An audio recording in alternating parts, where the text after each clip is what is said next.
Hi everyone, sorry for the long delay.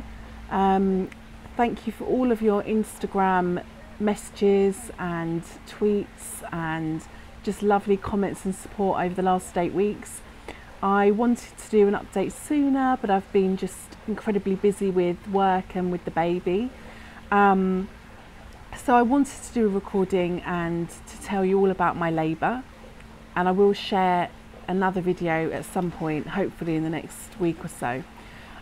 So what basically happened was we had gone into the hospital to have Sebastian, and especially the last couple of months I'd really been pushing to have a natural labour like I had done with all the other children, and the consultant at the beginning had told me that there was no way that he would approve a C-section anyway, because I'd managed to deliver 4 children perfectly naturally. So that is what I was gearing up for. That was what I was expecting. It's not that I have an issue with anybody that has a C-section. I think it's an incredibly brave thing to do. It was just something I didn't want to do and was hoping that it wouldn't happen because of the recovery, and obviously it's a major operation. My consultant kept telling me at each appointment that Sebastian was getting bigger and bigger, and that it was something I would really have to start to consider, which was sending me into a complete panic. So what ended up happening was I agreed to be induced because apparently his size had gone off this chart, and so they gave me the drip and started to induce me as they had done with all of the other children.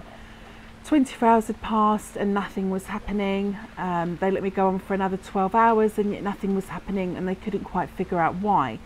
Then my consultant came in about 6:30 in the morning and he said, right, we're going to take you down for a scan to see the baby and see what's going on. So they took me downstairs, and there they saw that Sebastian had the cord wrapped around his neck twice, and that it was now urgent and that he needed to come out. It was just so dangerous.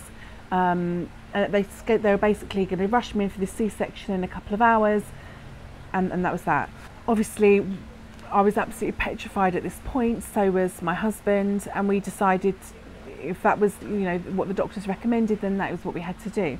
I think I was more scared of that happening than anything else, because I'd never had one before, and obviously again, it wasn't what I was expecting. But anyway, at this point the main thing was to get Sebastian out safe and sound. My anaesthetist that came to see me was incredibly helpful. He did a really good job of prepping me beforehand and guiding me through what was going to happen.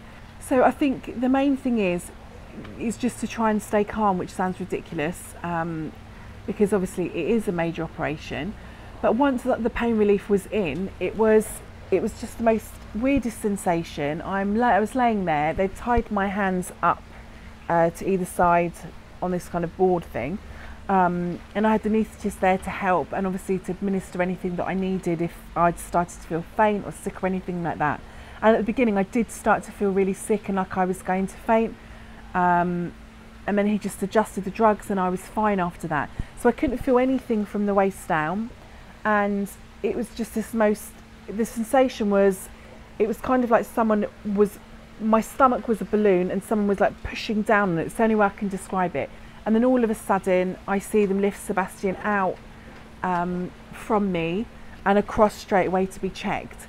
Now, because I didn't obviously give birth in the UK, as some of you know, they have a completely different set of procedures here. So with the other children, I delivered and they'd put the baby straight onto my chest. But with Sebastian, they checked him, made sure he was okay. I got to see him ever so quickly. They put him up against my cheek and then they took him away. What I will say is they say it takes 6 weeks to recover. I definitely agree with that. I was in quite a lot of pain after, but obviously there's pain relief for things like that. And it was just, I found it more frustrating than anything else, because I was expecting to be up and about sooner, especially like having other children. And I couldn't. I was forced to rest. I couldn't pick the baby up on my own, and I was just really limited to what I could do. I couldn't drive, but it allowed me that lovely bonding time with him, and I just had to get on with it. And now 8 weeks on, I would say I pretty much feel back to full strength, which is great, and I'm able to start doing more and more, which is now why I finally found that a few minutes to record this. So yeah, that was my experience. Thanks everyone for watching. Don't forget to subscribe by hitting the subscribe button. Bye. Loved by parents. Check out our YouTube channel at youtube.com/lovedbyparents.